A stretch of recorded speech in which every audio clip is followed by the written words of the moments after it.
Este libro de verdad que es hermoso, hermosísimo, hermosísimo, de mucha enseñanza. Diría yo que de aplicación vigente en muchos sentidos, de verdad que deja una enseñanza muy, muy bonita. Es la segunda oportunidad que tengo de compartir esta clase y cada día como que me enamoro más de ella, definitivamente, de ver cómo Dios utiliza las cosas, las personas, utiliza a su iglesia para cumplir ese plan. Y como lo oraba nuestra hermanita Flor, ese plan de redención tan hermoso. Entonces, ¿verdad? Es maravilloso este libro de Esdras. El autor, bueno, Esdras y Nehemías.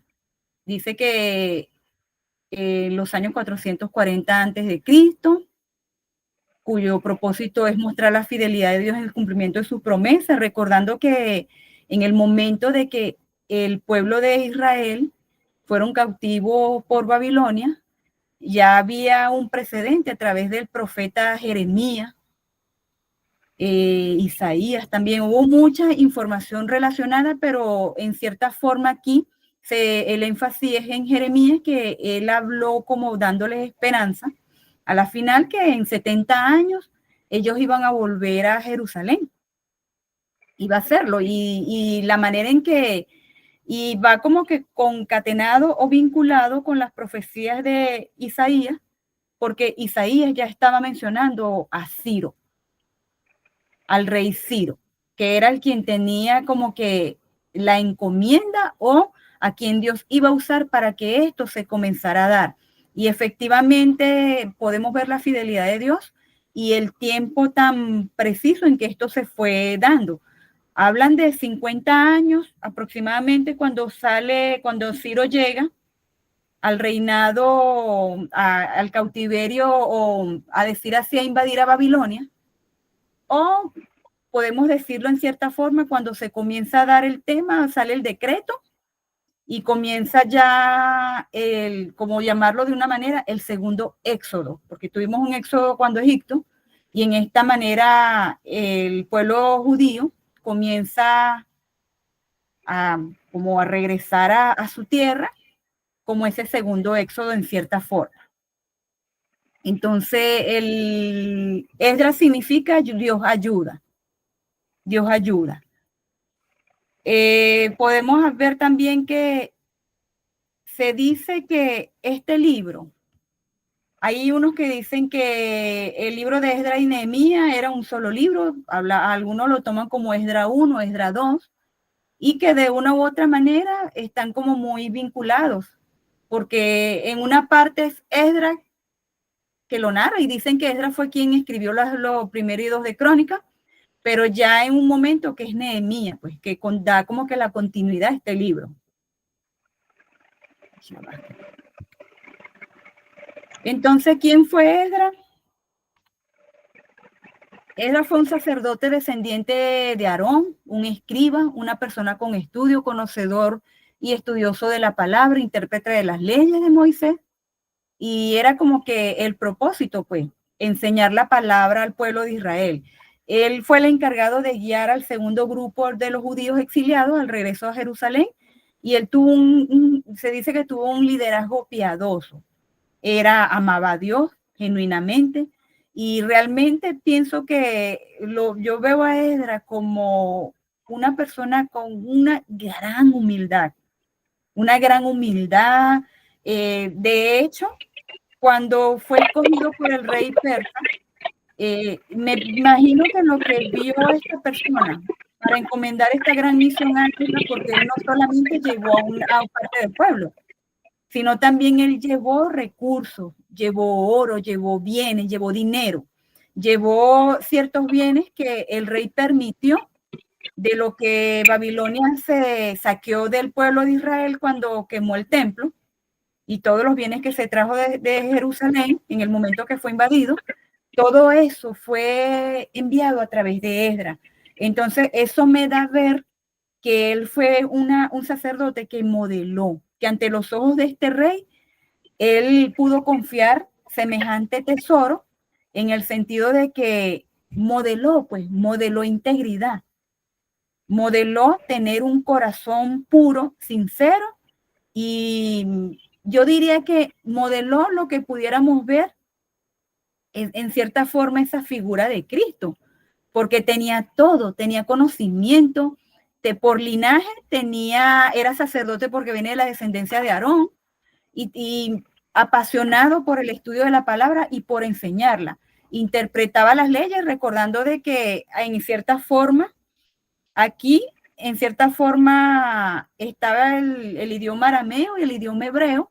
Las escrituras fueron escritas a través de Moisés en un lenguaje, y aquí estas personas o la nueva descendencia de Israel que nació durante el cautiverio, de una u otra manera, él estaba como interpretando la palabra, porque realmente me imagino que por el hecho de convivir con el pueblo de Babilonia, creo que ellos eran del idioma arameo, si no me equivoco, creo que leí algo de eso. Lo cierto es que él interpretaba esta palabra en este tiempo.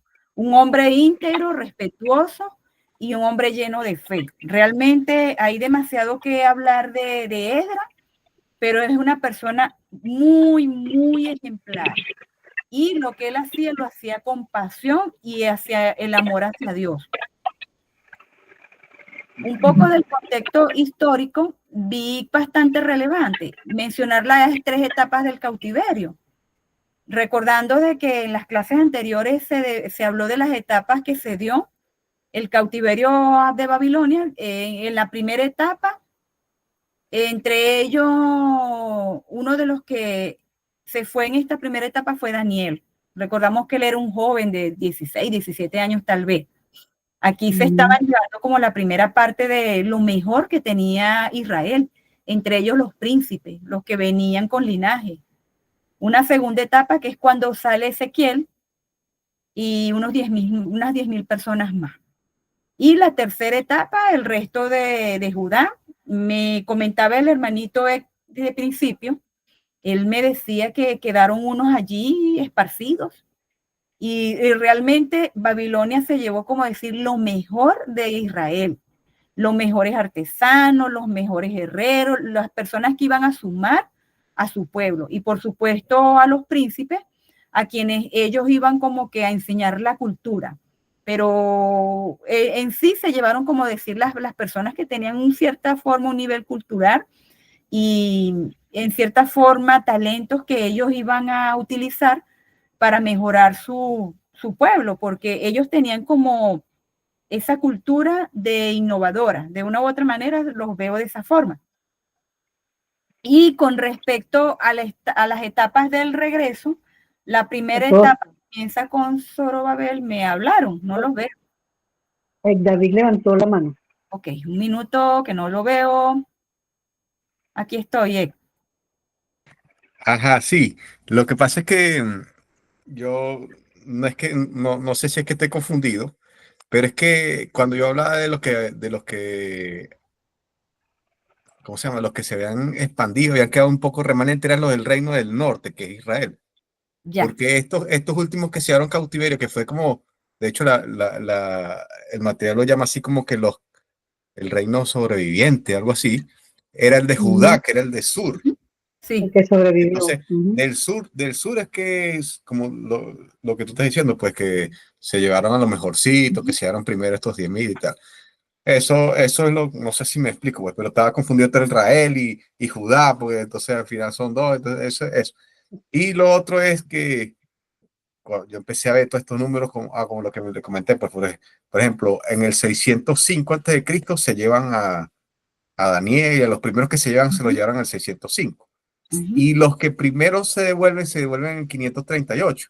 Y ahí es donde transcurrieron los 67 años, entre el primero que se fueron y el primero que se lleva. O sea, no, si se pone entre el 586 y el 538, hay menos de 70 años. O sea, realmente los 70 años como que transcurrieron desde los primeros que se fueron hasta los primeros que volvieron. Sí. Porque fíjate que hay una diferencia más o menos entre Zorobabel y Esdras, aproximadamente 50 años, algunos dicen que 60 años, Ujú. Eso allí no es como muy exacto, eso dependiendo de quién está interpretando en ese momento. Pero fíjate que tu confusión es muy válida.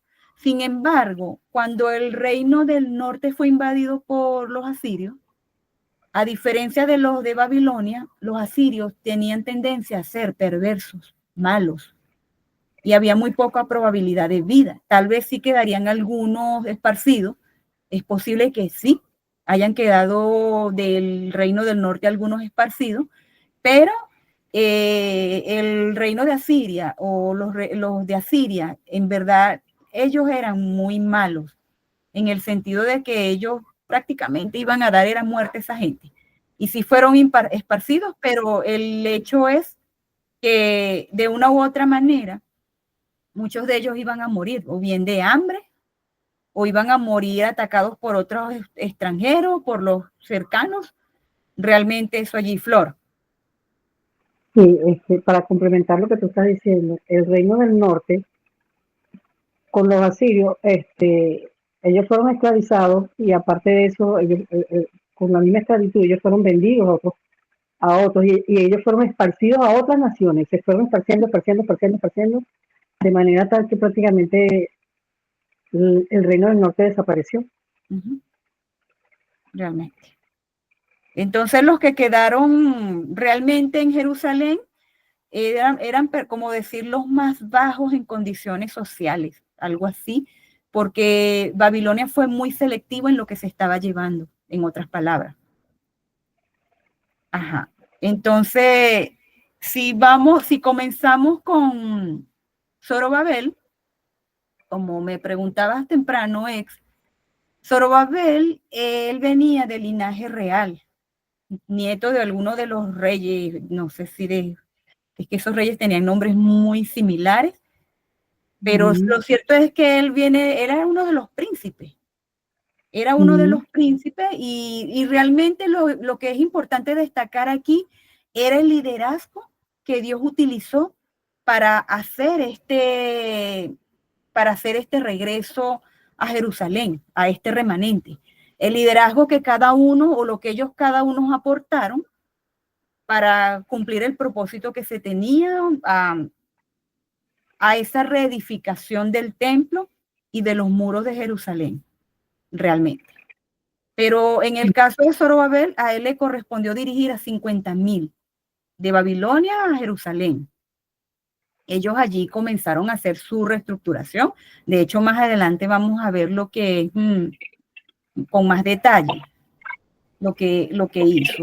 El segundo envío con Esdras, él se llevó a 1,700 hombres y 5,000, de entre 5,000 a 10,000 mujeres y niños y niños.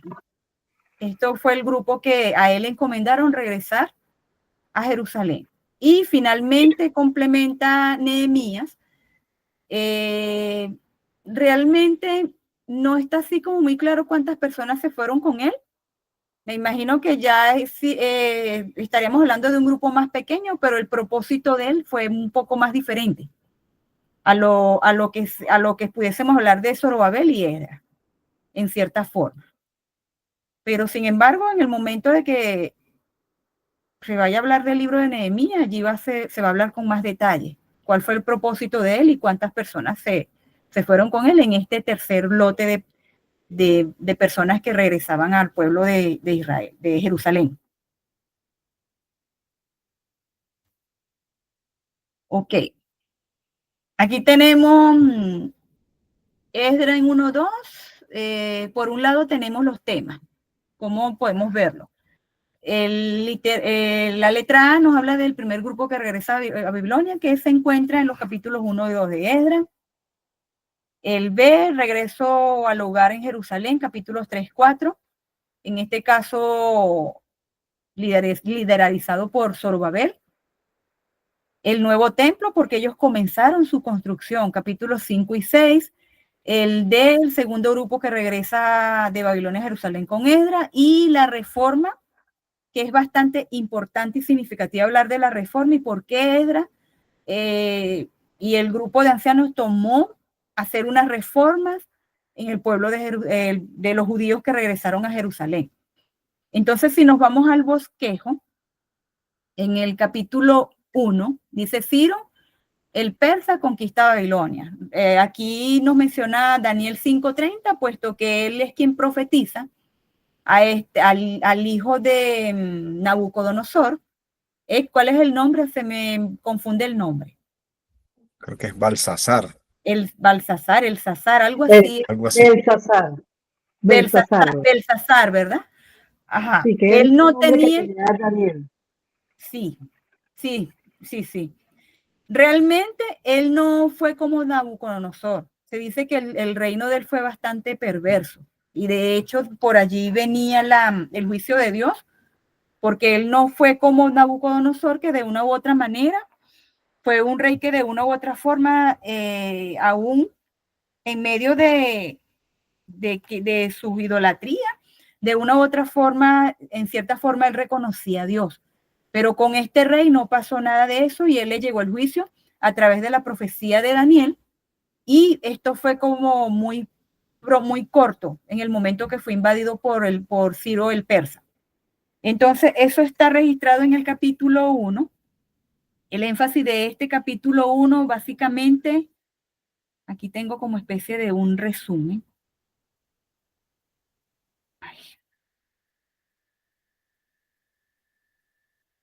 Ajá. Ok. En este capítulo, el énfasis es en el decreto que emite el rey Ciro, donde él da la orden de que los judíos regresen a Jerusalén a reconstruir el templo. Está entre el capítulo 1 y el 1:4. Aquí hay algo bastante interesante en este capítulo, porque él dice, comienza como que en el primer año de Ciro, el rey de Persa, para que se cumpliese la palabra de Jehová en boca de Jeremías. Como se lo estaba comentando al principio, la fidelidad de Dios podemos rescatarla aquí, puesto de que vemos el cumplimiento de lo que profetizó Jeremías, que él habló de que en 70 años el pueblo el remanente de Israel iba a regresar a Jerusalén. Y en este sentido, fue algo que Dios usó al rey Ciro para que esto se comenzara a hacer. Y de hecho, no solo Ciro, habla de Artajerjes y el Darío. Prácticamente Dios usó a estos tres reyes para que este propósito o se cumpliera lo que él le habló a través de Jeremías. Entonces, aquí hay algo bastante interesante porque dice, despertó Jehová el espíritu de Ciro, el rey de Persia. Despertó Jehová el espíritu de Ciro porque es como que le sembró en el corazón el hecho de que permitiera que el pueblo de Israel se regresara a su pueblo, a su tierra, y levantaran otra vez el templo, edificaran el templo, y él habla aquí del Dios de los cielos. Él se refiere a Dios como el Dios de los cielos. Pero no solo el Señor despierta el espíritu o el deseo en Ciro, sino también en el pueblo de Israel que ya estaba como que acostumbrado de una u otra manera en estas tierras de Babilonia, en cierta forma, porque no solo despertó el espíritu en Ciro, sino también en el deseo en el corazón de que ellos quisieran volver a su tierra y volver a construir todo lo que fue destruido, o a tener esta segunda oportunidad, así como en algún momento cuando Moisés de salir de la esclavitud, porque de una u otra manera ellos estaban allí en condición de cautivo, de esclavos. Entonces ya tener la posibilidad otra vez de levantar a su propio pueblo.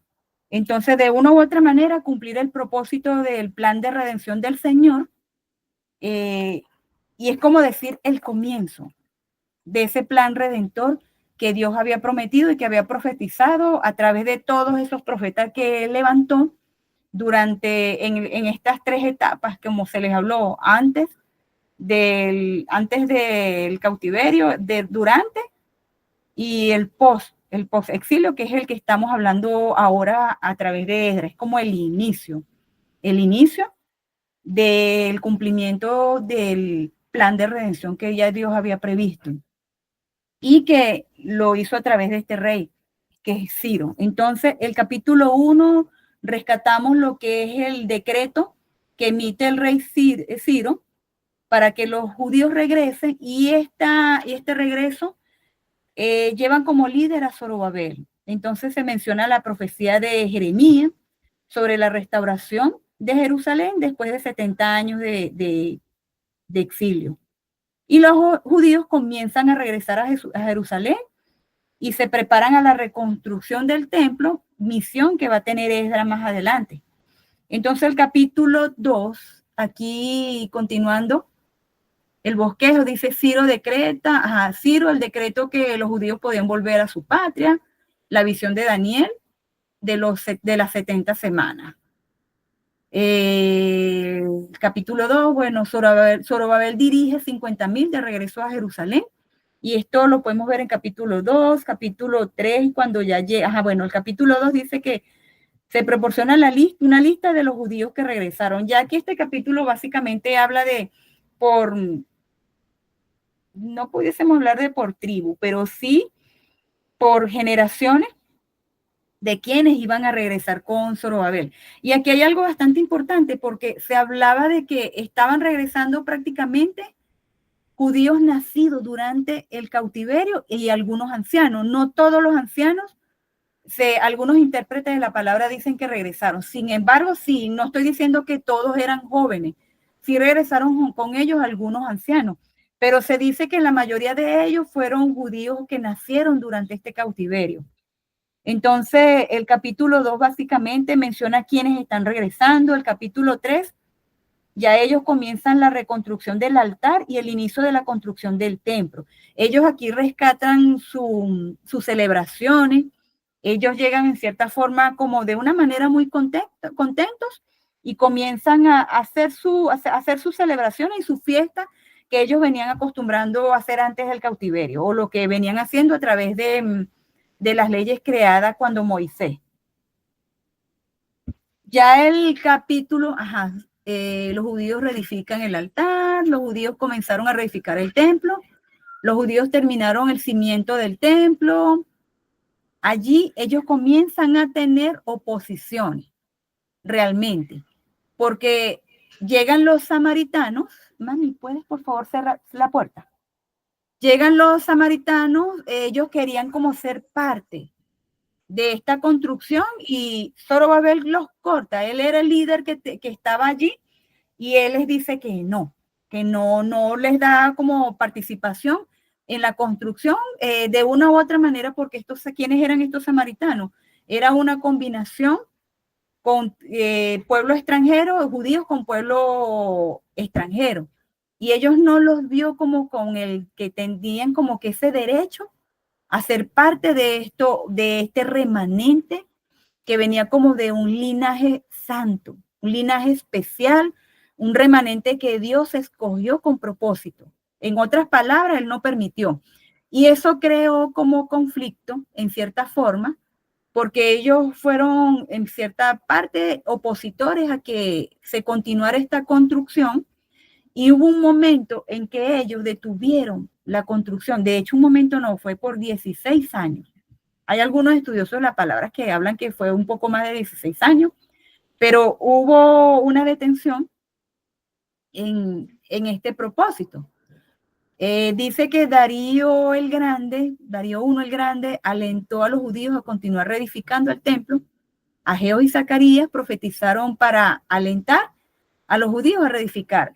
Aquí hubo una intervención de los profetas, en cierta forma, para porque ellos se habían desanimado, soltaron la construcción, y ellos aquí como que hubo ese ánimo a que ellos dieran continuidad.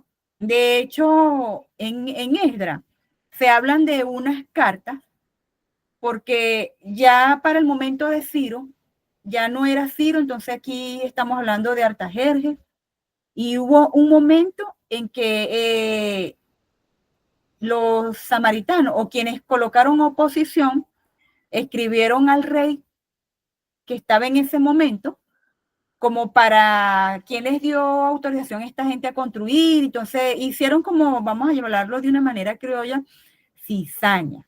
Llevaron como cizaña para que este rey detuviera la construcción, pero después hubo un grupo de judíos que escribieron y pidieron la intervención del rey y hablaron de que había un escrito, un decreto donde se autorizaba, y aquí en este caso, en esta oportunidad, el rey que estaba en este momento persa, él hizo como una investigación, abrieron los archivos y allí encontraron pues documentos que estaba el decreto de Ciro y él pidió la continuación y incluso fue como muy importante el hecho de que si había alguien que hiciera oposición, iba a recibir su castigo. En otras palabras, podemos ver también la intervención de Dios en este sentido, de crear como que el ambiente o sembrar el deseo de este rey, porque este rey pudo haber tomado como que miedo y no haber permitido que ellos continuaran con la construcción. Por el contrario, él mandó otra carta como que dando la luz verde para que esto continuara y se llevara a cabo la reedificación del templo. Y bueno, 16 años después se dio continuidad a la construcción del templo. Sin embargo, no dejaba de cesar la oposición, porque fue como que no fue suficiente, pues, sino que ya no convenía en los pueblos extranjeros cercanos a Jerusalén, no les convenía que ellos volvieran a formarse como nación de una u otra manera. Entonces siempre ellos estaban allí con oposición y les bajaba como el ánimo en este sentido. Otro aspecto importante que hay que destacar aquí, por ejemplo, Esther.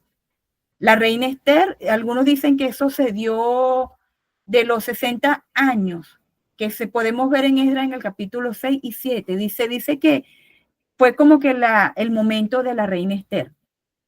Esdras dirigió 1.700 hombres y entre 5.000 a 10.000 mujeres y niños desde Babilonia a Jerusalén. Esto está en Esdras 7, pero siguiendo el orden que tengo por aquí, bueno, el capítulo 4 habla de la oposición, de la reconstrucción del templo. Dice que los enemigos de los judíos, incluyendo a los samaritanos, que ya estaban como que en vista de que no les permitieron participar, ya ellos ahí tenían otra mirada en la reconstrucción del templo. Dice que los enemigos escribieron la carta al rey Artajerjes para que detuviera la construcción del templo.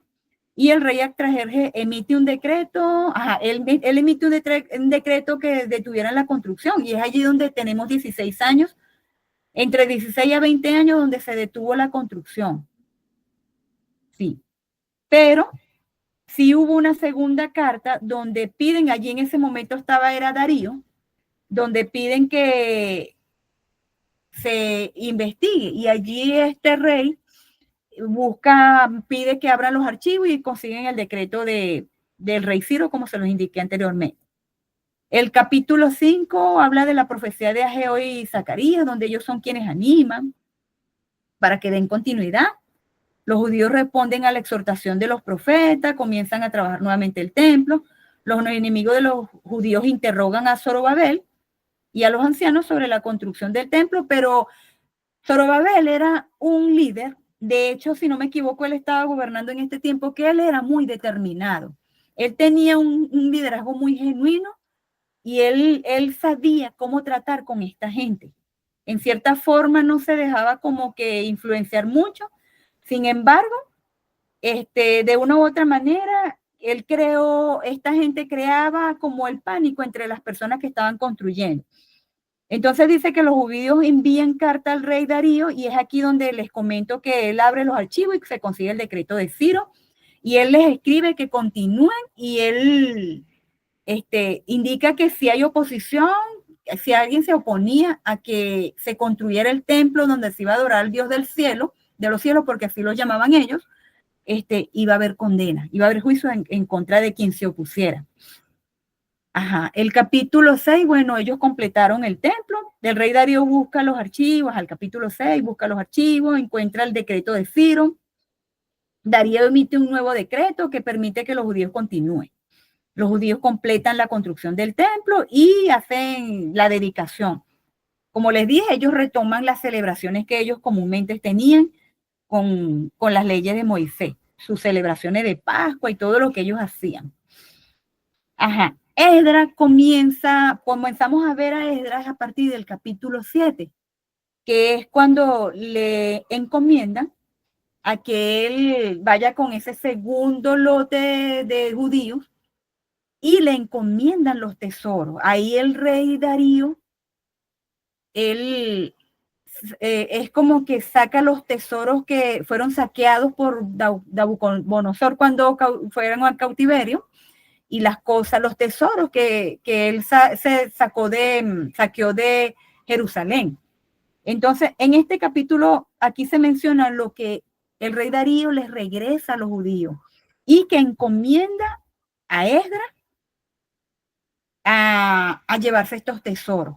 Y entonces les comentaba anteriormente que cuando estamos hablando de quién era Esdras, que él debió ver algo especial en Esdras, en medio de su integridad, su caminar, lo que él modelaba, el ejemplo de hombre que era, para encomendar semejante tarea que era trasladar. Él les dio ciertos objetos de oro, de plata, les dio, no sé, sus animales, lo que ellos tenían como apreciado en tesoro, levantaron la mano por allí, ¿cierto? Sí, sí, Pero, el rey Darío levantó una colecta de él mismo y de los principales que estaban alrededor de él, en oro y en varios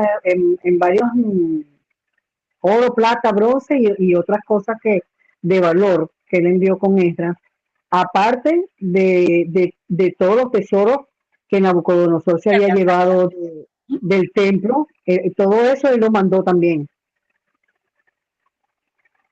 O sea, sí, fue como una colecta que hizo el mismo rey Darío, ayudando al pueblo judío para que levantaran y reedificaran el templo. él hizo colecta y además de ello, ciertos objetos que habían saqueado cuando Babilonia saqueó a los tesoros de Israel. Eso fue lo que regresó con Esdras. Pero aquí hay algo así, a mí me llamó mucho la atención y me gustó muchísimo, mucho, mucho, y eso está en el capítulo 4, porque, ok, Esdras se organizó las personas que se iban con él, y era una cuestión de que era entre el rey Darío y Esdras, pues, pero me llamó tanto la atención, y eso está en el capítulo 8, y me agradó mucho, porque nos muestra lo que es, lo que había en el corazón de Esdras, porque él dice, a ver, ok, vamos a darle resumido. Dice que proporciona una lista de los que regresarían con Esdras. Esdras y su grupo ayunan y oran por protección. Esdras dice algo así como que cuando está organizándose con los ancianos y los sacerdotes que se iban, o los levitas, quienes se iban con él, organiza el ayuno y oración. Y él dice que, y me llamó tanto la atención, que él dice, me da vergüenza pedirle al rey Darío que les diera protección, que les diera de su guardia, de su ejército, que los acompañara en el camino, porque ellos se iban a pie. Esto eran 1.500 kilómetros, aproximadamente 3 o 4 meses de viaje. Entonces ellos iban a estar en un manifiesto peligro de que los robaran, de que los asaltaran en el camino. Y él dice, me da vergüenza de pedirle guardia o personas que nos acompañen de su ejército, porque ahí estaría diciendo, no tenemos un Dios tan poderoso como para que nos acompañe. Algo así dice él, y déjame ver si lo consigo. Me gustó mucho la humildad que él demostró y la manera. Versículo 22. Es el 22. El 22, sí. Él dice, porque tuve vergüenza de pedir al rey tropa y gente a caballo que nos defendiese del enemigo en el camino, porque habíamos hablado al rey diciendo, la mano de nuestro Dios es para bien sobre todos los que le buscan más su poder. y su furor contra todo lo que le abandona. Entonces él dice, ayunamos pues y pedimos a nuestro Dios sobre esto, y él no fue propicio. Entonces esta Biblia, vamos a ver si hay algún comentario. No hay un comentario, pero realmente me gustó mucho esta parte porque podemos ver la humildad de este sacerdote y de la fe, la confianza y la fe en Dios. Y lo otro que destaco aquí es el hecho de que él le dice, vamos a ayunar, vamos a orar. Él estaba como que preparándose espiritualmente para ese viaje y obviamente el favor de Dios sin duda alguna los iba a acompañar en este sentido. Entonces me gustó mucho esta parte y la destaco y la rescato porque nos enseña que en tiempos de dificultad, en tiempos de tribulación o en ese medio, porque él pudo haber tenido ansiedad y el miedo de lo que se enfrentaban, en medio de los desafíos de la vida, primero debemos buscar a Dios. ¿Y cómo lo hacemos? Maravillosamente con un ayuno, una oración. Y allí vamos a tener la preparación que necesitamos para enfrentar ese desafío que podamos tener. Creo que es una cosa que en la actualidad podemos rescatar de esta parte de Esdras, realmente. Aquí hay un comentario bíblico, si quieres que te lo lea. ¿Sí? Tengo yo aquí en mi Biblia. ¿Sí? Dice, del 22, dice, Esdras tuvo vergüenza porque si él pedía apoyo militar, reflejaría poca confianza en Dios. Esto no es un principio normativo en el que todos debemos vivir. Nehemías, lleva que la letra es muy pequeña, me cuesta mucho leerla. No, así tengo yo aquí, por eso no lo leí. Nehemías aceptó una escolta militar. Y esto está en Nehemías capítulo 2, versículos 3 al 4. Y Pablo confiaba en su ciudadanía romana para evitar ser acosado injustamente. Pero Esdras había hablado que Dios los iba a proteger. Confió en Dios y es lo que nosotros tenemos que tomar de Esdras en este sentido. Tremenda enseñanza que nos deja en el hecho de que cuando tenemos grandes desafíos a veces nos olvidamos, es tanto a veces el estrés o el afán o la ansiedad que nos olvidamos de quien todo lo puede. Nos olvidamos del poder de Dios de actuar sobre sus hijos, de que Dios es soberano en medio de cualquier situación que podamos presentar. David. Ajá, no, que es tremendo porque yo cuando leí ahora no lo entendí. O sea, porque no realmente leí fue el material, no leí la Biblia, pues. Pero no entendí. O sea, ¿será que el rey los mandó así como para que si los robaban en el camino? No, o sea, no había entendido que era que él mismo había tenido vergüenza y no había querido pedir escolta. O sea, porque yo leí y por acá lo tengo, déjame ver. Ya dice así. El rey Artajerjes fue de gran ayuda. Envió los tesoros del templo y una carta, pero él no ofreció enviar guardias con los exiliados. Entonces, claro, cuando yo leí aquí, leo que es que el rey no ofreció enviar guardias, pues. No sabía que era que el mismo Esdras no quería los guardias porque estaba confiando en el Señor. ¿Entiendes? Bueno, mira lo que dice aquí en el versículo 23, el comentario dice, a pesar de la confianza de Esdras, de que Dios protegería a su pueblo en su viaje, Esdras y el pueblo buscaron el favor del Señor a través de la oración. La soberanía de Dios no es una excusa para rechazar los deberes espirituales, sino que nos debe hacer buscar el favor de Dios. Que era más o menos lo que está explicando Rosa. Creo que es algo bastante interesante e importante que debemos considerar hoy día. Por eso le dije que este libro va un pequeñito y se ve tan sencillito, tiene muchísima enseñanza de aplicación hoy día, realmente, de mucha aplicación. Bueno, realmente luego de que ellos hacen su ayuno, sus oraciones, ellos se van y llegan a Jerusalén, pero resulta ser que Esdras se consigue algo allí. Recuerden que de Zorobabel a Esdras pasaron aproximadamente 20 años, 60 años. 60 años, 60 años. ¿Cuánto no hicieron ellos en esos 60 años?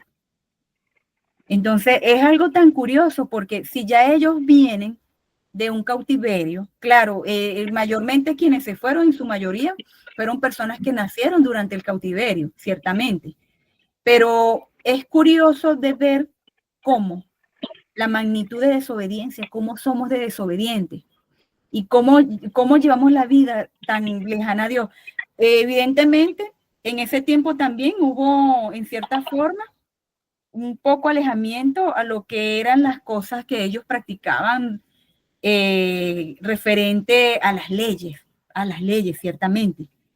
Pero resulta ser que en esos 50, 60 años, ellos cometieron pecados que gravísimos, porque se supone que era un remanente que Dios escogió, donde él buscaba prácticamente pureza en su, por En su llamarlo, pueblo. en cierta forma Dios no quería mezclarlo con otro, porque ahí había un plan, había un propósito. Entonces cuando Esdras se consigue eso, por supuesto, él se impacta y se causa un enojo. Entonces él hace una oración por el pecado del pueblo. Aquí vuelvo a rescatar algo importante, porque a veces nosotros cuando vemos algo que no está bien, estamos en la religiosidad. Él aquí no lo vio de esa manera, porque en humildad, la oración de él fue a línea general por el pecado como nación, como pueblo. Pecamos.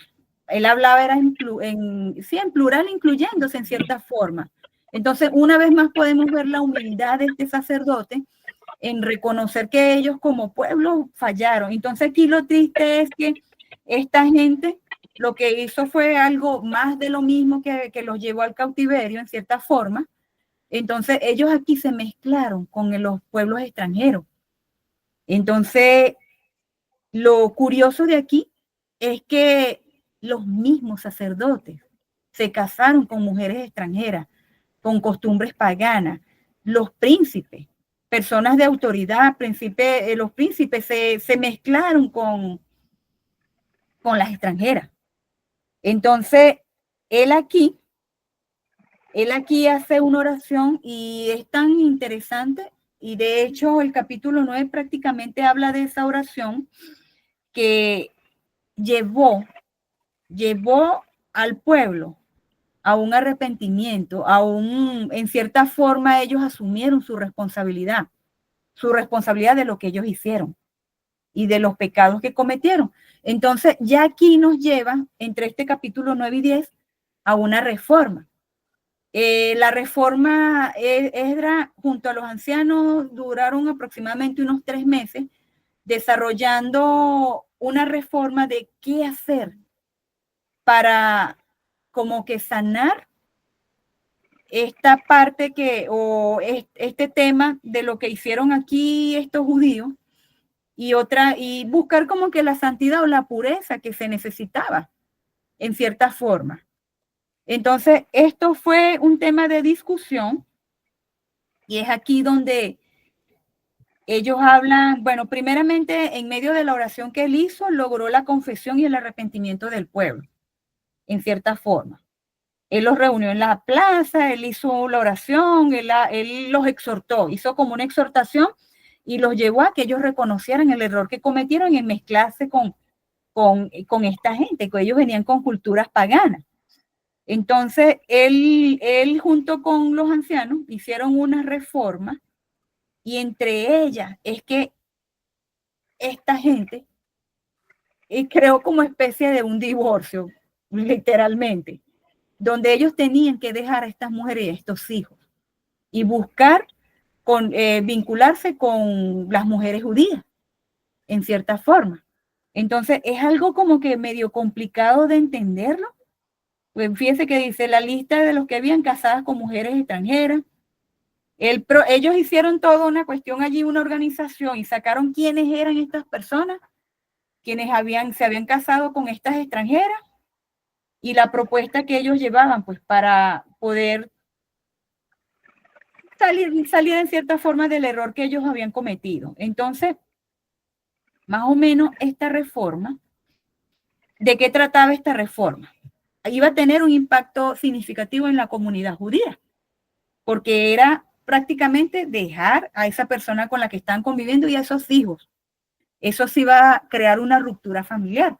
Entonces, hay muchísima interpretación de esto, porque esto va como que es como que contradictorio a esa institución de matrimonio, ¿verdad?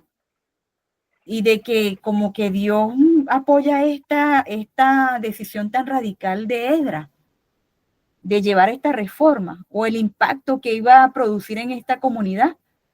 Pero, ¿qué buscaba Esdras? Restaurar la identidad de los judíos con las leyes establecidas que fueron creadas en la época de Moisés.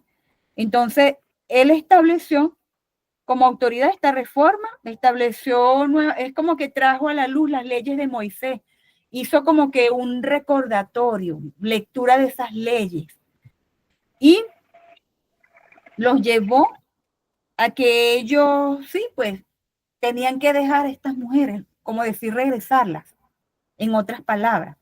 Entonces, hubo un impacto bastante significativo en esta parte con esta reforma, porque lo que se buscaba era crear nuevamente esa identidad del pueblo judío con las leyes que estaban establecidas para ellos y limpiar de una u otra manera lo que, Flor.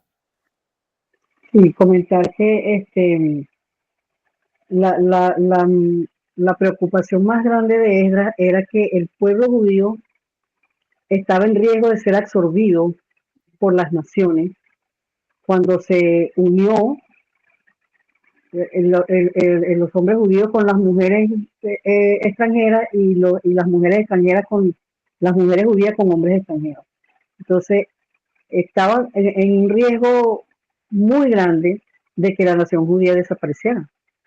Y eso fue lo que más preocupó a Esdras, y por eso es que él confesó el pecado y de una vez tomó acción de qué hacer para poder evitar la extinción del pueblo judío, porque ellos estaban siendo absorbidos incluso por las idolatrías de esos pueblos paganos, de las esposas y de los esposos de esos pueblos paganos. Entonces eso había que como que ponerle un hasta aquí, pues, un límite para volver a reconstruir. Y eso fue permitido, como tú dices, hay una contradicción, pero fue permitido por el Señor y yo creo que es con el propósito de preservar el pueblo de Israel que tenía que existir para que pudieran nacer el Mesías y continuar la historia de la redención. El Señor los tuvo cautivos por 70 años en Babilonia y al menos lo vi así en Jeremías, o pudiese decir la explicación o la visión que Dios le dio a Jeremías como resguardando ese remanente para proteger ese plan redentor. Entonces que ellos en esos 60 años vuelvan al más de lo mismo, a mezclarse con esas tierras extranjeras, esas mujeres extranjeras, y volver a contaminar al pueblo de esas costumbres paganas.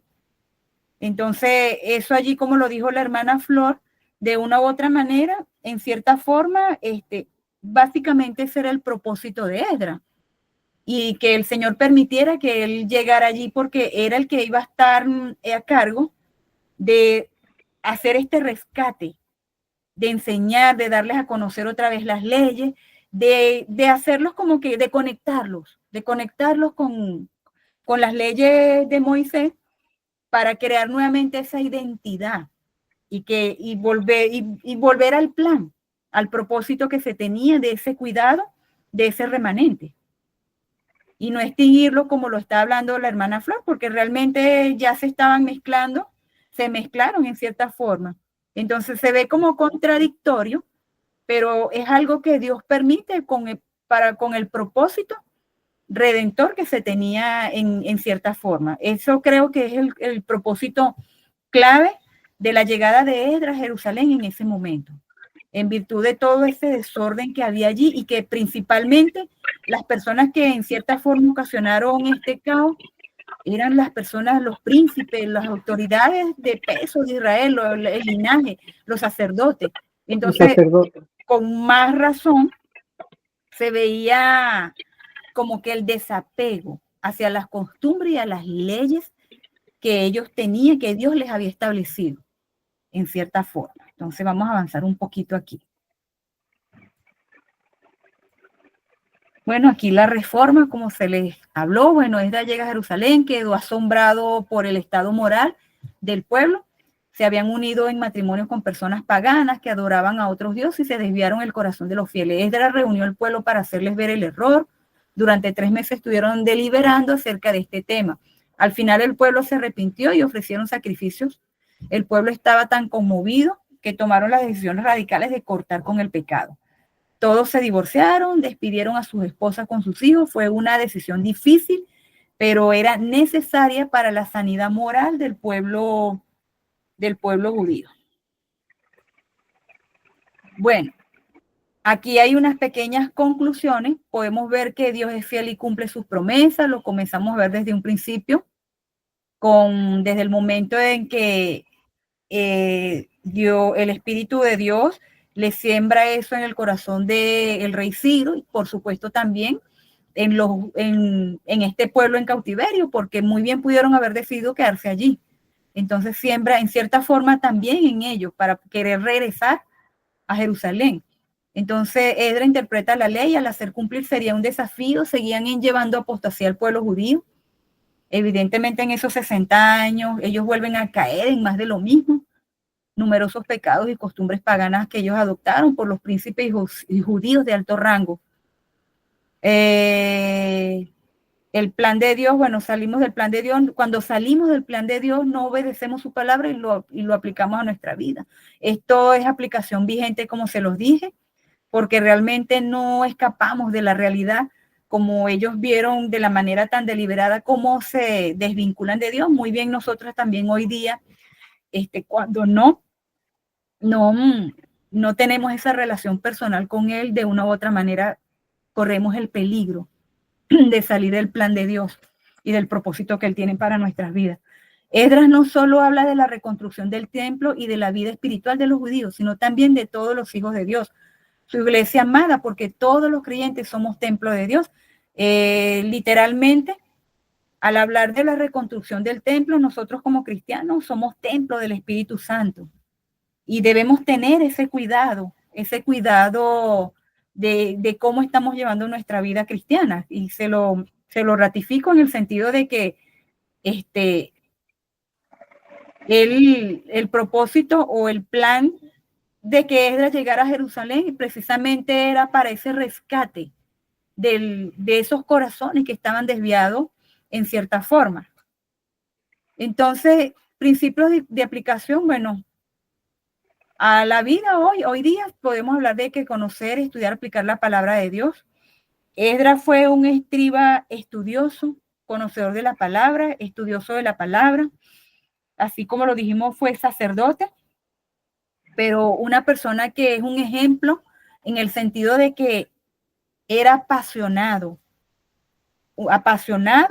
en estudiar y en enseñar la palabra. Entonces, hoy día podemos ver el ejemplo de Esdras y lo que ustedes están haciendo aquí, estudiando la palabra, pero hacerlo de una manera como él lo representa, de una manera humilde, porque fue una persona, yo siento que lo que él emana allí en los 2 capítulos, porque él aparece prácticamente entre el 7, 8 y 9, es una persona muy humilde en aplicar la manera en que él aplicaba la palabra.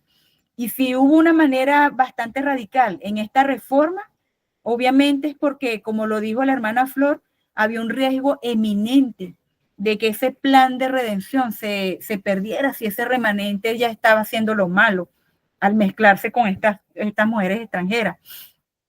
Debemos usar el conocimiento de la palabra para edificar la edificación de la iglesia como cuerpo de Cristo, sin caer en la religiosidad, en obediencia y misericordia hacia una vida santa, porque aquí también podemos hablar de la pureza, de la santidad, porque eso fue al hecho de hacerlo reconocer el pecado, y que haya sido radical es porque se buscaba la pureza en este pueblo. Tener un corazón sencillo y transparente, quien coloca todo en manos de Dios, como Esdras confió en el Señor, que llevaba una comisión bastante importante, porque no solo llevaba gente, sino los tesoros con los que se iban a construir o a terminar de construir, edificar ese templo y esos muros en Jerusalén. Y la búsqueda del Señor en ayuno y en oración en los momentos de dificultad. Vivimos grandes desafíos y realmente a veces, en vez de buscar al Señor, lo que hacemos es alejarnos, porque a veces no tenemos otra cosa que, a veces cuando estamos en tensión y en dificultad o tenemos un desafío muy grande, ¿qué nos enseña Esdras aquí? Buscar al Señor en oración, en ayuno.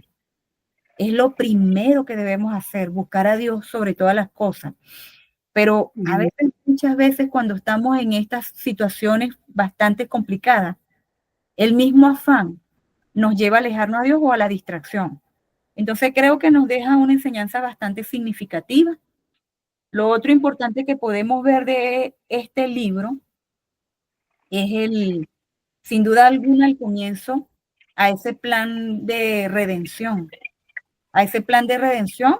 que se cumple en la palabra de Dios a través de la profecía de Jeremías. Y para reflexionar, ya para cerrar esta parte aquí, tengo algo por acá.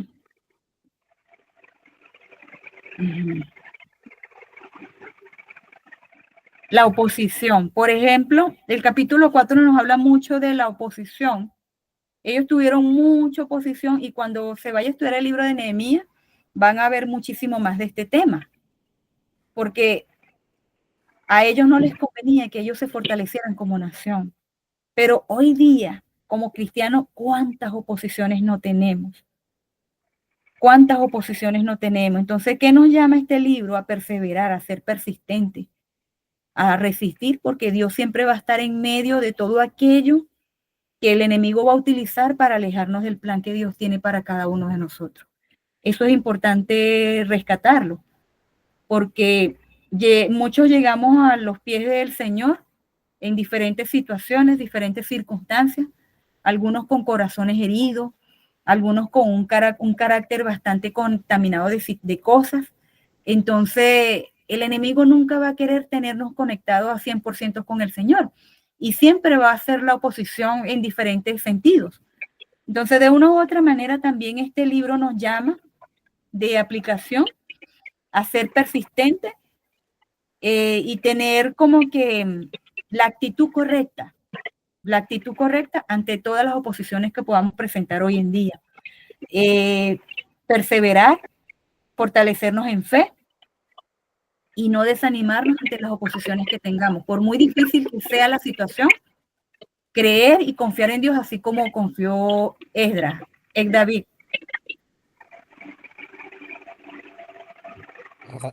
Disculpe, pero se me chispoteó.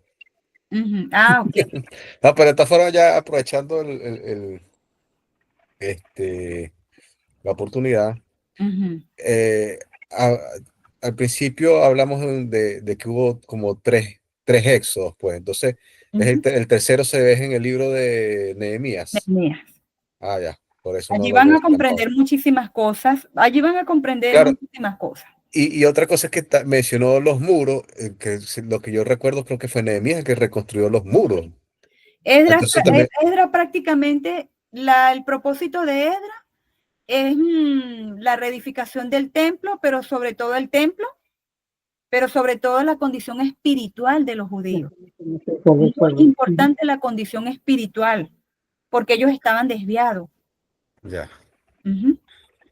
O sea que todo ese tiempo y todos esos años que pasaron, porque pasaron más de 70 años, todavía no están sin muros, pues. Hasta que llega Nehemías. Sí. Les puedo hacer esta pregunta. Voy a hacerle esta pregunta. ¿Creen ustedes que así como estuvo el Espíritu de Dios a través de los profetas, en el caso cuando Moisés fue el que lideró el éxodo, luego Josué.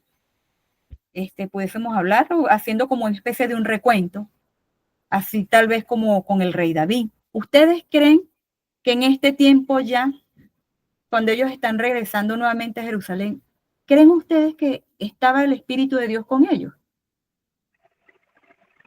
¿Mm?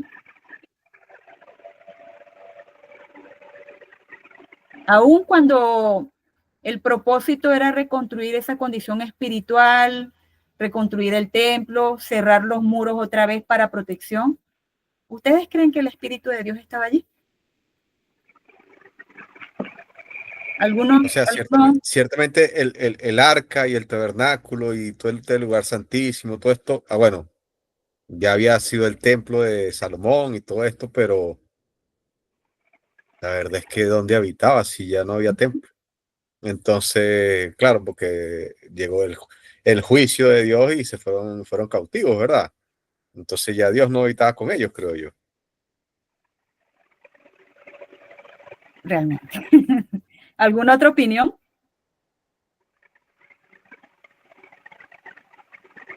Están calladitos todos y con las cámaras apagadas todos. ¿Alguna otra opinión por allí? Yo iba a diferir un poco, o sea, lo que dijo Ek, pero después lo analicé y sí, sí tiene razón, porque el Espíritu de Dios, o sea, este, habitaba era en el tabernáculo, en el arca, pues. Pero sí creo que estaba como la compañía del padre, porque él fue el que sensibilizó el corazón del rey para que ellos pudieran, o sea, regresar. Dios cumple su propósito. Hay un plan de redención que él prometió desde el pacto davídico y sí o sí se cumple. Pero aquí hay algo interesante, porque, ok, el hecho de que ellos se volvieran a reedificar los muros y se volviera a crear todo para poder cumplir con la promesa de ese reino eterno, no significa que el Espíritu de Dios estuviese allí. No significa. Eso se va a cumplir ya prácticamente cuando llega Cristo. Se rasgan los velos del templo. Claro, no me voy a adelantar mucho en ciertas cosas, pero es más que todo de reflexión, porque si Esdras llegó allí en rescate, en las condiciones espirituales de los judíos, Dios iba a estar, por supuesto, iba a proteger, iba a cuidar, les dio grandes líderes como Zorobabel, como Esdras, como Nehemías. Él siempre iba a estar allí cuidándolos y protegiéndolos. Pero realmente había una separación bastante significativa con Dios y además de, como lo dijeron, eso se llevaba a través del tabernáculo y a través de los profetas, a través del sacerdocio, a través de todas esas cosas que prácticamente ellos perdieron por la desobediencia, las consecuencias del ser desobediente. ¿Cómo pueden ver ustedes, otra pregunta pequeña aquí, en este libro? ¿Cómo pueden ver a Cristo aquí? ¿Dónde apunta Cristo aquí en este libro? A ver si alguno lo puede ver.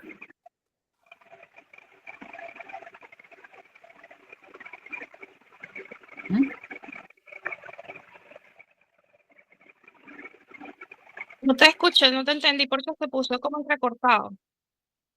Ah, se escuchó entrecortado. ¿Sí? A mí, pues. Ah, ok. ¿Dónde apunta Cristo aquí en este libro?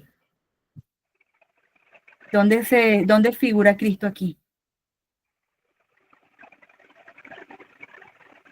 ¿Mm?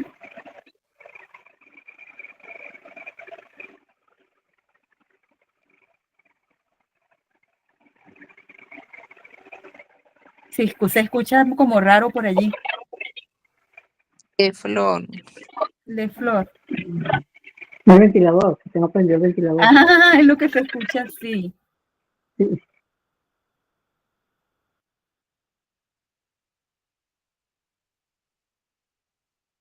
¿No? Yo creo que en el cumplimiento de cuando Ciro decreta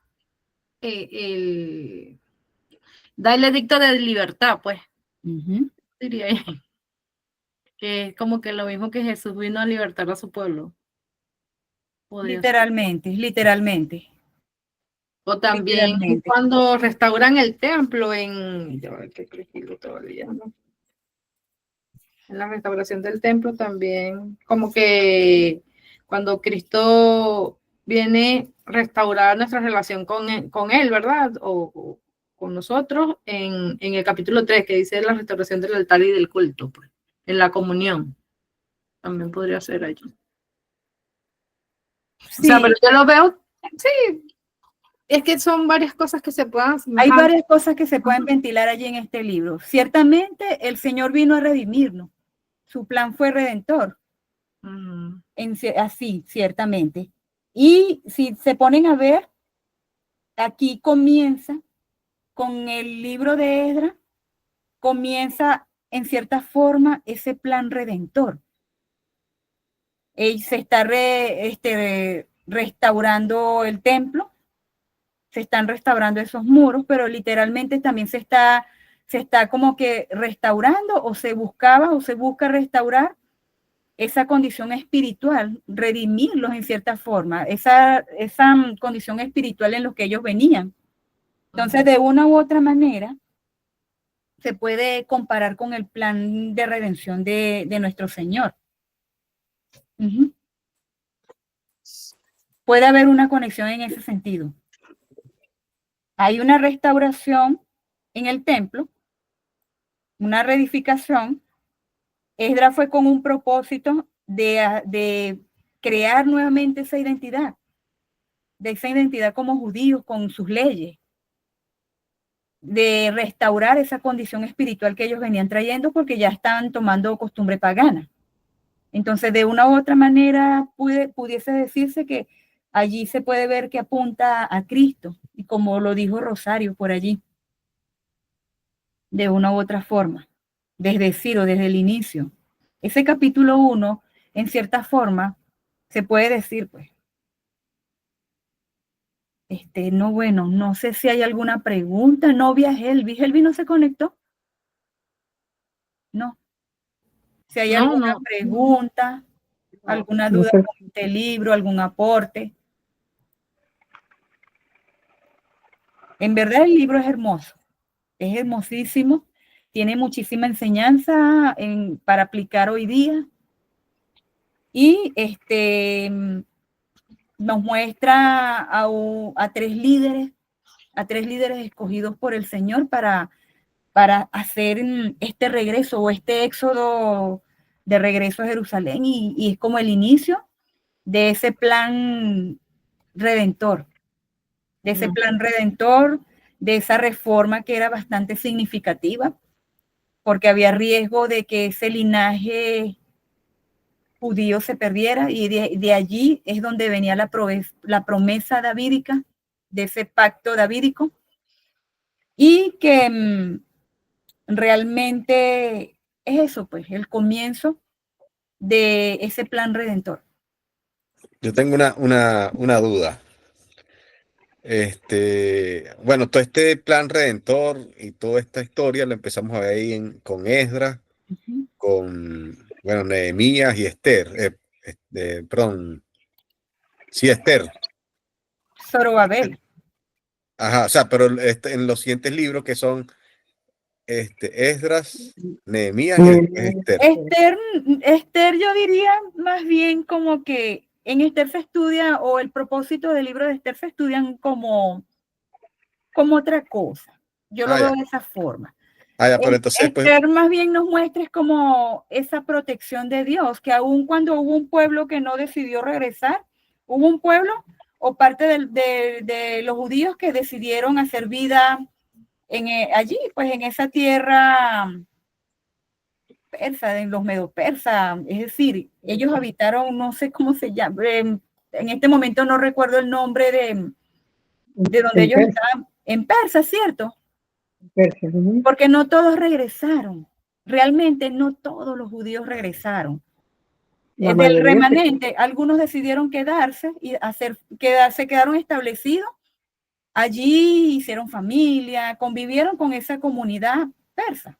Y de hecho, la reina Esther es privilegiada porque ella fue como que esa redención para ese pequeño remanente que se quedó allí en Persia, que corría el riesgo de que murieran, porque había un decreto donde los iban a matar a todos. Entonces Dios usó a Esther para salvarlos. Entonces eso nos demuestra que aun cuando ellos decidieron quedarse y no se fueron a Jerusalén, Dios cuida, Claro, Dios los cuida, Dios nos cuida, Dios cuida a sus hijos, Dios cuida a su pueblo.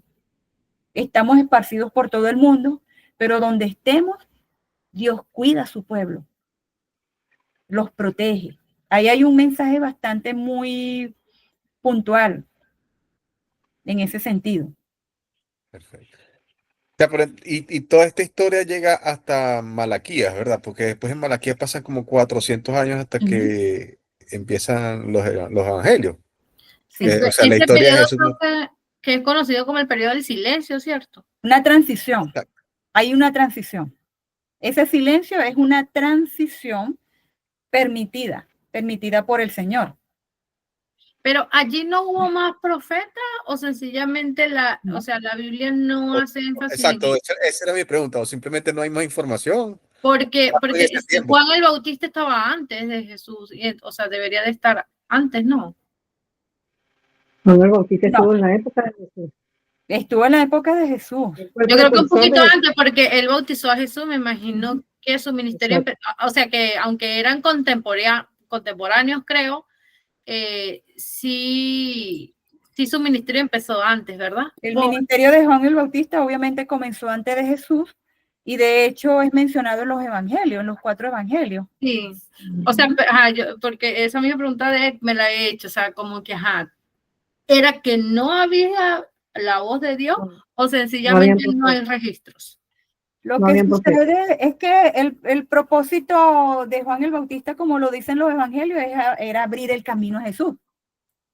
Entonces él iba prácticamente a evangelizar al arrepentimiento, porque siempre el propósito de Dios es eso, que su pueblo se arrepienta.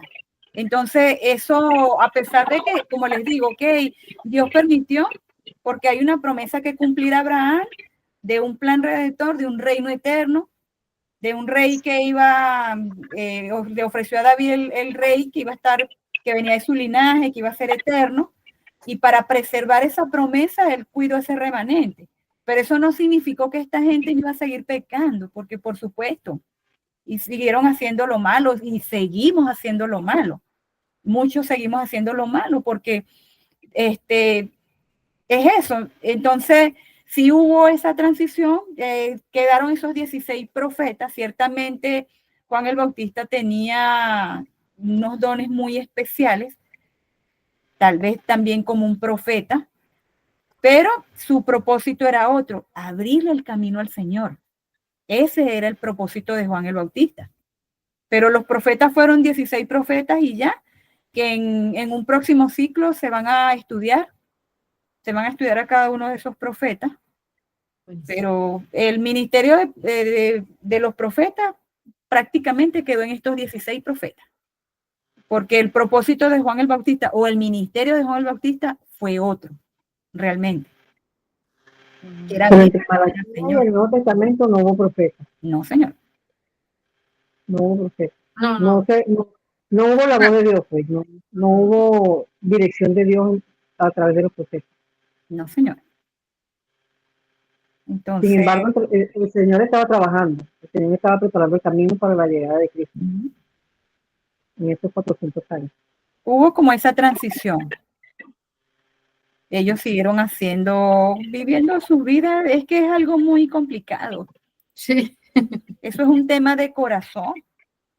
Una condición de corazón, en otras palabras. Es una condición. Porque cuando el Señor llegó a su ministerio, ¿cómo consiguió al pueblo de Israel? Hecho un desastre, realmente. ¿Y quiénes lo llevaron a la cruz? Sí.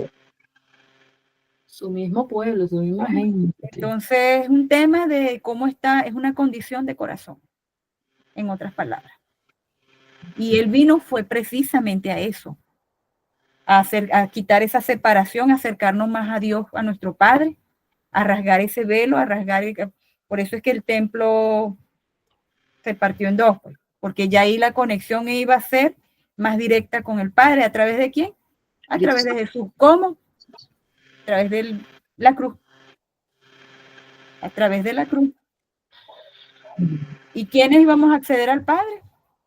Simplemente quienes tomáramos la decisión de seguirlo.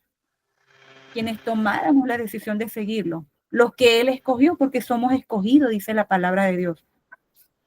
Apartados para la buena obra. Para toda buena obra. Para toda buena obra. Entonces, es eso. El enemigo siempre va a oponerse, va a hacer oposición para hacer todo lo posible, alejar a los hijos de Dios del propósito y del plan que Dios tiene para nuestras vidas. La oposición siempre la vamos a tener, así como nos mostró el libro de Esdras, que esa oposición siempre va a estar a cumplir ese propósito, ese plan que Dios tiene para nuestras vidas. Siempre eso va a estar ahí. Pero nosotros tenemos siempre que cuidar nuestro corazón. Guarda tu corazón, dice la palabra. Tenemos que guardar nuestro corazón. Tenemos que cuidar nuestra condición espiritual. ¿Y cómo? Buscándolo. Buscar al Señor. Persistir en la prueba. Y resistir. Yo creo que no tengo más que decir. No sé si tienen alguna otra pregunta. La foto. Pues sobre la tarea. No me acuerdo qué era la tarea. Ya. No hay. Video. Dice que es, pero por eso estoy preguntando, porque dice que es un video o audio de Esdras. Quería preguntar, ¿el audio tiene menos puntos que el video? Dependiendo del contenido y la manera y la fluidez de ese audio y del contenido de información. Grupo. ¿Ah? ¿Es individual o en grupo? Aquí dice que es individual. Es individual. Ok. Cuando son audio es individual. En cuanto el tema, mi pregunta es, porque cuando yo lo pasé a la plataforma, me generó, porque dice tema reforma Esdras 9 y 10, ¿verdad? Y en la tarea específicamente dice que debemos de colocar también contexto del libro. Cuando me hablo de contexto del libro, solamente hablo autor, a quién estaba dirigido, cuándo se escribió y todo eso, o menciono algo de los capítulos que vimos hoy. Bueno. Era lo que estaba pasando en la época, o sea, el contexto histórico es ambientar por qué se escribió el libro de Esdras, o sea, qué estaba pasando y a quién se lo estaba dirigiendo y por qué. Yo lo haría más para no colocarlo como textualmente, como lo dice el libro, como narrando un cuento. Narrando lo relevante del libro de Esdras, especialmente la reforma. La sugerencia que les doy es que enfaticen mucho la reforma, que es muy importante el tema de la reforma. Ahí hagan más énfasis. Y yo diría que lo haría como destacando lo relevante del libro de una manera narrativa, no que sea como una lectura, que voy a leer, bueno, el libro de Esdras es esto, el contexto histórico es esto, no. Sean como más genuinos con esto. Personalícenlo más. Creo que tendrían más palabras. ¿Cómo entendieron el libro? Con sus propias palabras. Tendrían más puntos así.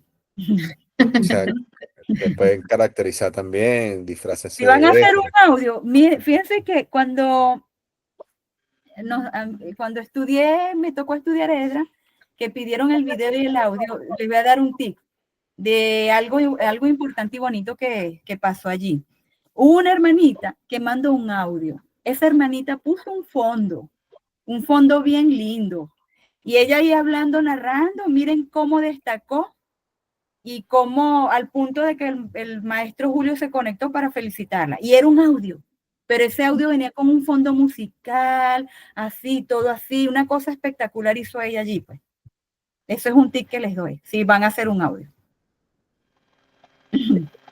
Buena. Ya sabes, Giancarlo. Bueno, eso por mi parte, eso era. Rosario, ¿nos ayudas con la foto? Ah, sí, claro. Nos avisa, por favor. Ya saben que yo cuento hasta 2 y el 3. El 3 ya la tomaste. 1, 2 y...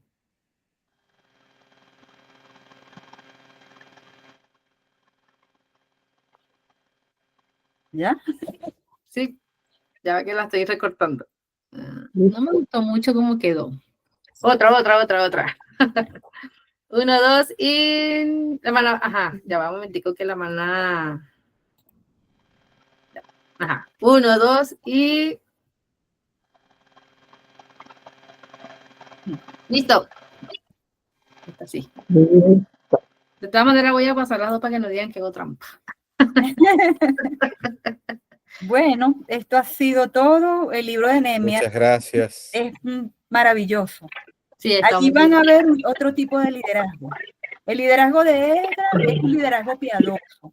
Zorobabel fue una persona muy determinada, con una autoridad bastante determinada. Me gustó mucho los primeros capítulos leer sobre él. El de Esdras fue muy piadoso, compasivo, con mucha humildad, con mucho tacto para hacer las cosas, modeló integridad. Hay mucho que sacar de Esdras, pero el liderazgo de Nehemías, créanme, que tiene mucha aplicación hoy día al liderazgo que hoy actualmente la iglesia tiene. Entonces tienen que prestarle atención porque nos va a enseñar muchísimo sobre el liderazgo que deberíamos hacer hoy día en la iglesia. Entonces eso es lo que les puedo adelantar. Estos libros, estos dos libros, ahora hay mucha enseñanza sobre liderazgo. El libro de Esdras y el libro de Nehemías son tremendos libros para aplicarlo en el liderazgo, exactamente. En el liderazgo. Sí. Así que cuando tengan la oportunidad, léanlos bien y saquen ideas sobre liderazgo para que se vayan preparando para sus futuros líderes. Mucha enseñanza de liderazgo, muchísima enseñanza de liderazgo. Sí. Bueno, mis queridos, esto es todo por hoy. Bueno, Los libros. Que les vaya muy bien. Bye. Buenas Que descanse. bendiciones. Chao, que descansen. chao. Ya, anda. Oye.